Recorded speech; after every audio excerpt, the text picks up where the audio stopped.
Aaron Rodgers, of all people, decided that he wants to get involved in these Epstein conspiracies and now could be facing a lawsuit as a result of it. So he was on the Pat McAfee Show on ESPN. He said there's a lot of people, including Jimmy Kimmel, are really hoping that doesn't come out. I'll tell you what, if that list comes out, I definitely will be popping some sort of bottle. I don't know what the history is between Aaron Rodgers and Jimmy Kimmel. I don't know why Aaron Rodgers' day would be improved if a talk show host was found to have engaged in pedophilia. That's a weird thing to brighten your day. And I don't know what the evidence supposedly is for Jimmy Kimmel. I'm assuming it's Aaron Rodgers, so he read something about QAnon on 4chan. But anyway, Jimmy Kimmel responded saying, for the record, I've not met, flown with, visited, or had any contact whatsoever with Epstein, nor will you find my name on any list other than the clearly phony nonsense that soft brain wackos like yourself can't seem to distinguish from reality. Your reckless words put my family in danger. Keep it up and we will debate the facts further in court.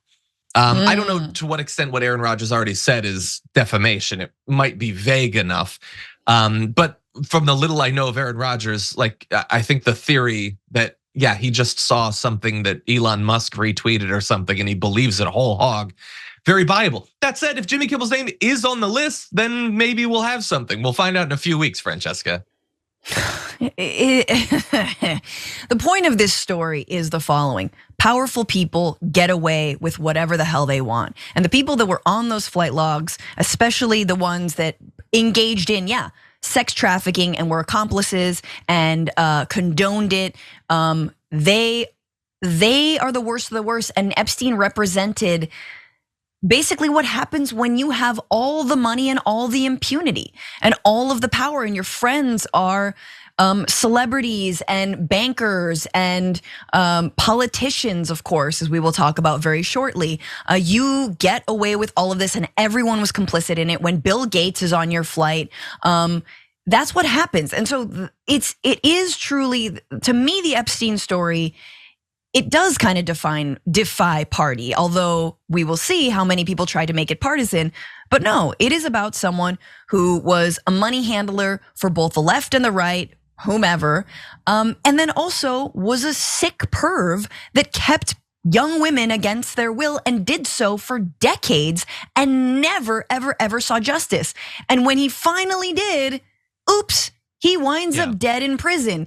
Yeah, I'm not saying someone had him killed, but I'm saying if you think he was probably killed, you're not crazy to think so.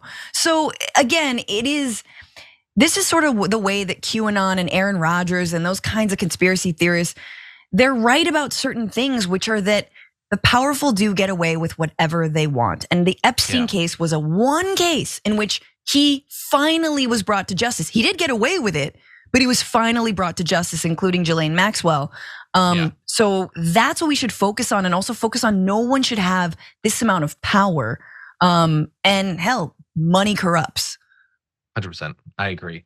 And I will say before we move on, because we have another wacko who's going to appear in this, just like personally, I think if you were going to be suspicious of people for possibly being involved in this sort of stuff, in not caring that the girls who are being they're appearing at these parties or giving you massages or whatever are really young. I personally think that there's, obviously misogyny across the political spectrum. I will just say though, in terms of what the sides say about these sorts of issues, it is funny to me that the right is so sure that the only people who could have possibly done this are like leftists or liberals or Democrats or whatever. Like, who is it that's filling their podcasts and their web shows saying that, first of all, women should definitely be getting married much younger? You have Matt Walsh talking about how these 14, 15, 16-year-old girls should be married off.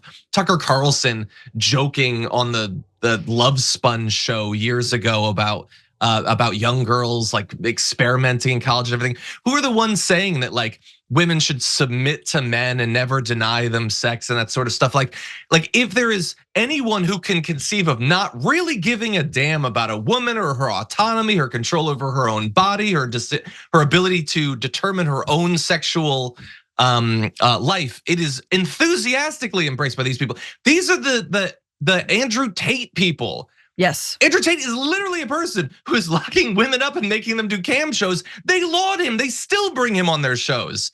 Like, they are harboring likely multiple lower level poor man's Jeffrey Epsteins. Yes. And then meanwhile, they're like, you guys are perverts over there. Also, women are property. You guys are nasty over there. I just see a little bit of hypocrisy there, and I think it's so weird that it's not acknowledged more. That is everyone. This is why we love John, because John makes those kinds of points, and that is exactly right. They're just jealous they couldn't Epstein, but that's exactly what it is: keeping women under his control, depriving them of their freedom. And hell, given the reproductive rights and the way things are going, and I know we're gonna talk about it in a little bit, women are going to be in dire situations even more, needing financial assistance, needing help. All of that leads to the conditions where people like Jeffrey Epstein and low-level Jeffrey Epsteins can thrive. It's a right-wing ideology, 100%.